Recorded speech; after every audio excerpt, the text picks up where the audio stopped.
Alright, what's up, yins guys? I'm gonna show you a little video about why shit like this, even though it's pretty expensive. I actually got two of them here. I got two of each size here. And when you get into the bigger ones, they are very expensive. If you look up Retrospec brand Indian clubs, metal Indian clubs, I want to get when you're getting into the slightly bigger ones. Well, these ones, this is a 15 here. Um, they're not cheap, but the advantages of having them, and say you live in some kind of place where you got people that live below you and or whatever, and you don't want to make noise on the floor, or you can't have fucking bench press and things like that, or even you have some fancy heavy machine that you got to lug up your steps, you got to take it all apart. And I don't want to get into the big story later, but one of my job assignments, I actually got to help people take the fancy weight machines apart. I saw how they do it, and we were putting a gym in some big place that, but construction workers were renovating. But that was interesting, but I'm not going to get into all of that. But I tell you that these are pretty expensive, but the advantage too of even you can't have big old giant barbell weights and things, or even sometimes if you have your curling weights or what have you, or well, even with kettlebell, you can have this in kettlebell, but say if you live in a place where you don't want to rock the floors, your whole exercise, you don't want to bang things out, you want gently, and you want some kind of, not a yoga mat, any kind of a mat that's you can get somewhere that's like a material that absorbs the noise off the floor, and you don't want to bang things to start with. The idea of using these things gracefully is important, whether you squat with them or everything else. I mean, it's a total different kind of discipline when you're living in a particular place. Then, well, I'm also into using larger things, everything from pry bars in my very first videos from like 2012 and shit, where you have to have a fairly high ceiling and you have a place to do that. For club bell, you could, with my system, you can use crowbars, and I'm all into uh, using solid metal bars or crowbars and doing knuckle push-ups with them.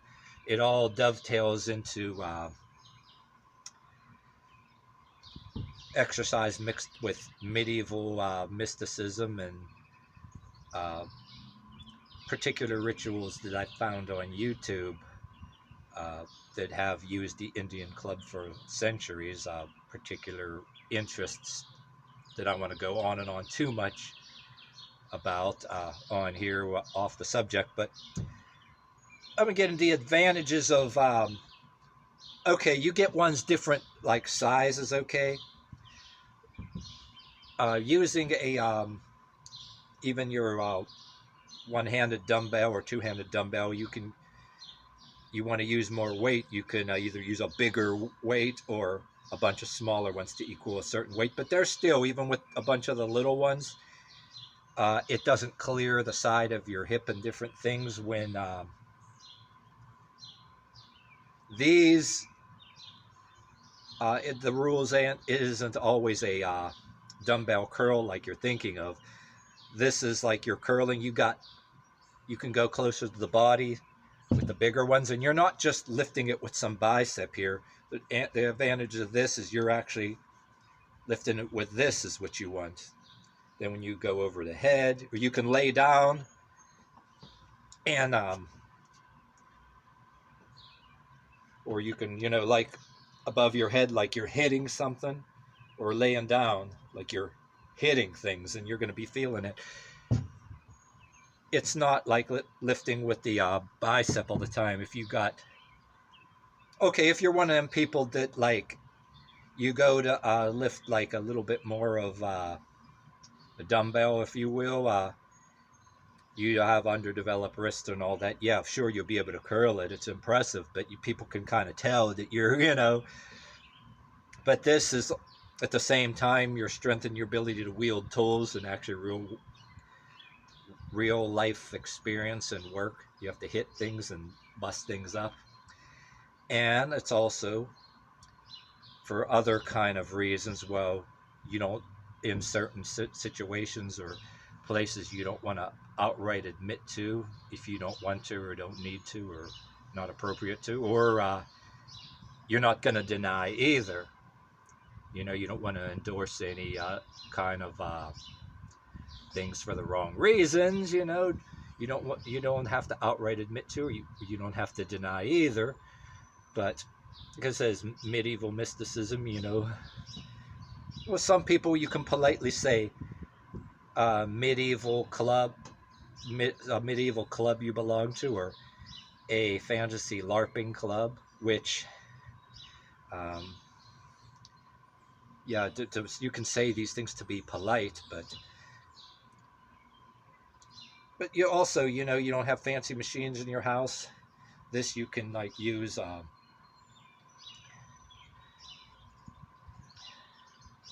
mean, it has multiple purposes. This is like a very sloppily spoken video right now, but at the same time self-explanatory. There's a lot of things that very advantageous. These things you don't have to drag them.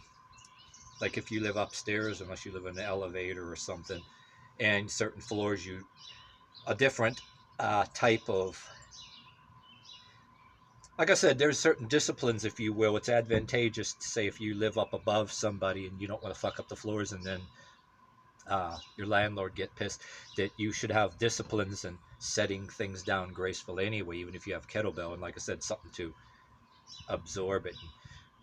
You don't need to bang anything down on the net. And people that want to use, even though it's formidable training in a gym, big old weights, which takes a lot of, if you want to get like this, you're either taking a bunch of injecting yourself with all kind of other unnatural crap out there, or you're also, if you do it the right way, it also requires a lot of frequent and overeating, which in a survival situation or things are, you want to be able to do things with strength and efficiently too, and not burn up all your strength, and then try to maintain some kind of muscle definition, if you will. But in a real dire situation, a lot of people are going to be welterweights. It's in lightweights anyway.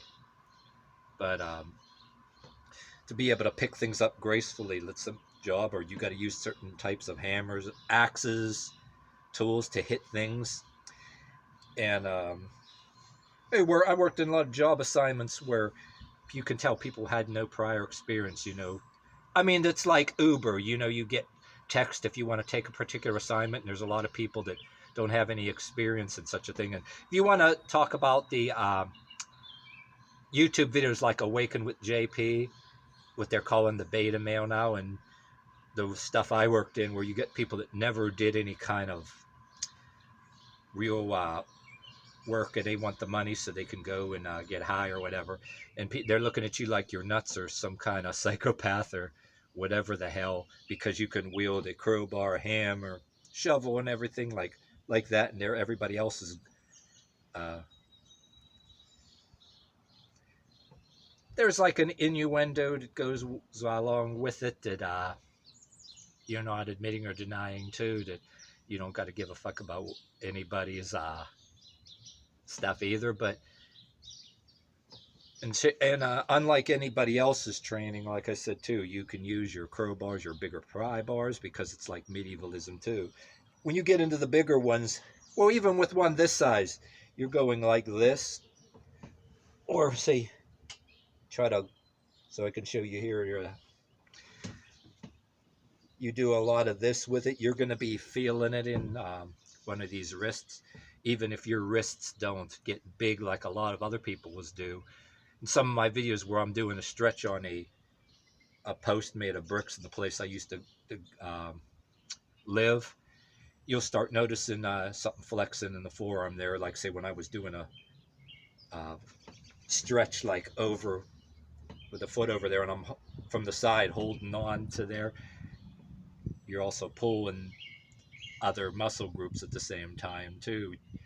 And then you're going to notice something too. That's one of my videos. You do notice that. So it's all worth doing. And then, like I said, the bigger ones,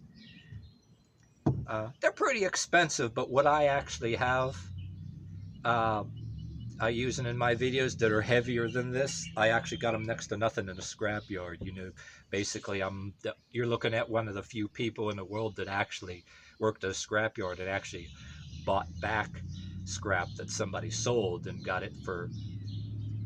And they charged me a teeny bit over what they bought it for, and they made a little bit of money off of me. I encourage that a lot. Oh, and I'll tell you one other thing that I might as well say right off the bat. If you got this far in the video, if you ever worked in a scrap yard, they scrapped a lot of the bench press bars that were pretty 45-pound bars that were really fucking expensive, and weights, dumbbells. I mean, that if you ever worked in a scrap, or in some scrap yards, if you check with them, see if they scrapped any of them, they'll gladly sell them to you for hopefully a decent price if you don't get anybody that gouges you and charges you too much. But um, that ones that are still being sold in fucking stores, you can get them cheaper. So when I worked at one, actually I used to have in a place I used to live, I think I deleted all them videos where I used to have them 45-pound bars. I got them for next to nothing in a scrapyard, and I had a guy that does the cutting torch on there that I used to talk to all the time. I had him cut them in half, and I was using them for um, Indian club work. I used to have all that stuff, but yeah, that's what I used to do. But this is a very formidable way of training, and without having like a bunch of big ass weights. That you live in a place and you have to go to a gym if you want to use big ass weights, right? And it's out of the question to have something like that. If you do have anything like that in your place, uh, it's out of the question. You know, I mean, you can't have this stuff stores away. You can store it away damn near anywhere. I have, I think in one of my other videos, I actually have a table that opens up, and I actually coffee table that opens up, and I have them inside of that. I have that video. I ought to show that to you again sometime, but